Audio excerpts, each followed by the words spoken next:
దయచేసి ఒక క్వశ్చన్ అడిగితే ఆ రోజు లావణ్యది ఏం లేదు అని అర్థం అవుతుంది. రిలీజ్ అయిన పార్టీస్ లో ఎందులో కూడా నేను లేనండి. అతని పాస్ట్ లైఫ్ అందులో అతని భార్యతో సహా అతని మిగతా వాళ్ళ ఫ్యామిలీ మెంబర్స్ తో సహా ఉన్నారు. మస్తాన్ సాయి కూడా నేను అలవాటు చేశానని చెప్తున్నారు. అవన్నీ 2014 నుంచి ఉన్న వీడియోస్. 2014 నుంచి వాళ్ళు డ్రగ్స్ చేస్తున్నారు.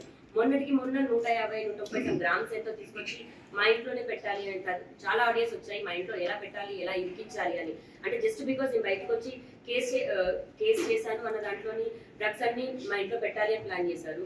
ఆ బస్ డీటెయిల్ తో సహా పోలీస్ వారి దగ్గర ఉన్నాయి. ఆ రోజు డ్రగ్స్ వచ్చాయి. హైదరాబాద్ కూడా డ్రగ్స్ వచ్చాయి. 137 గ్రామ్స్ డ్రగ్స్ వచ్చాయి హైదరాబాద్. ఆ ప్రాసెస్ ఏం జరుగుతుందంటే నన్ను అరెస్ట్ చేయించింది త్రూ డిఐగా నాకు చెప్పినప్పుడు చెప్పినప్పుడు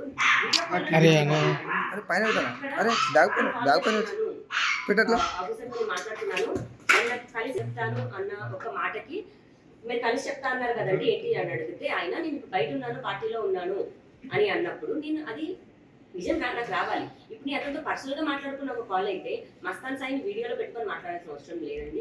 ఇప్పుడు అతను వాళ్ళ డాడీ మేము పోలీసులకి డబ్బులు ఇచ్చాము, ఇతను కనిపించాము, సాక్షి మార్పించుకుంటున్నాము అని అతని దాంట్లో అతను చెప్పుకున్నప్పుడు నేను తప్పించుకోవడానికి నేను ఒకటి చెప్పుకోకూడదా? నేను ఒక్కదాన్ని ఆడుతున్నాను, ఆడదాన్ని 10 మంది ఉన్నారు దీని చుట్టూ.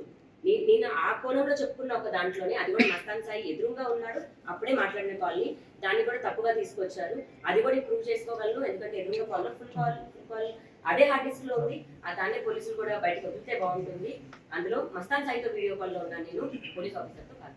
మీరే అన్నారు ఇప్పుడు మిగతా బాధితులని. మరి అదే మస్తాన్ సాయి ఓన్లీ ఒక అమ్మాయి 2 అమ్మాయిలని మీరు అంటున్నారు. మరి అందులో ఉన్న వైఫ్ వాళ్ళ గర్ల్ ఫ్రెండ్ ఇదే అయితే మరి మిగతా బాధితులు ఉన్నట్టే కదండి.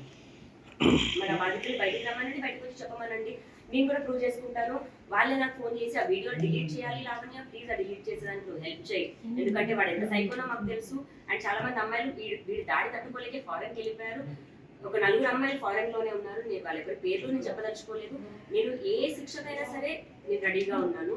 అదంతా డిజిటల్ ఎవిడెన్స్ అండి. అతను ఎన్ని సంవత్సరాల నుంచి వీడియో తీస్తున్నాడు, రోజుకి ఎన్ని తీస్తాడు, ఒక మెమరీగా పెట్టుకోవాలి, ఒక అమ్మాయికి గుర్తుగా పెట్టుకోవాలి. కొన్ని తన పర్సనల్ అన్న 1-2 ఉంటాయి. 200-300 వేసి సంఖ్యలో చెయ్యడు. నెలకు అతను దాదాపుగా ఒక 500 వీడియోల వరకు చేస్తుంటాడు ఒక అమ్మాయికి.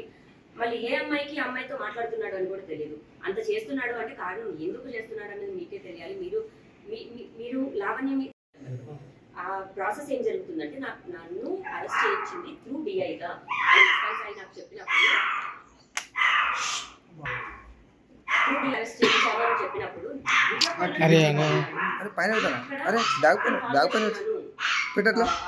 మాట్లాడుతున్నాను కలిసి చెప్తాను అన్న ఒక మాటకి మీరు కలిసి చెప్తా అన్నారు కదండి ఏంటి అని అడిగితే ఆయన నేను బయట ఉన్నాను, పార్టీలో ఉన్నాను అని అన్నప్పుడు నేను అది నిజం నాకు రావాలి. ఇప్పుడు నేను అతనితో పర్సనల్ గా మాట్లాడుకున్న ఒక కాల్ అయితే మస్తాన్ సాయిని వీడియోలో పెట్టుకొని మాట్లాడాల్సిన అవసరం లేదండి.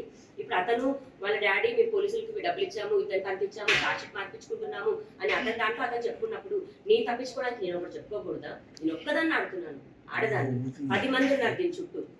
నేను ఆ కోణంలో చెప్పుకున్న ఒక దాంట్లోనే అది కూడా మస్తాన్ సాయి ఎదురుగా ఉన్నాడు. అప్పుడే మాట్లాడిన కాల్ని దాన్ని కూడా తప్పుగా తీసుకొచ్చారు. అది కూడా ప్రూవ్ చేసుకోగలను. ఎందుకంటే ఎదురుగా కాల్ ఫుల్ కాల్ అదే హార్డ్ డిస్క్ లో ఉంది. ఆ దాన్ని పోలీసులు కూడా బయటకు వదిలితే బాగుంటుంది. అందులో మస్తాన్ సాయితో వీడియో కాల్ లో ఉన్నాను నేను పోలీస్ ఆఫీసర్ తో కాదు. మీరే అన్నారు ఇప్పుడు మిగతా బాధితులని. మరి అదే మస్తాన్ సాయి ఓన్లీ ఒక అమ్మాయి 2 అమ్మాయిలని మీరు అంటున్నారు.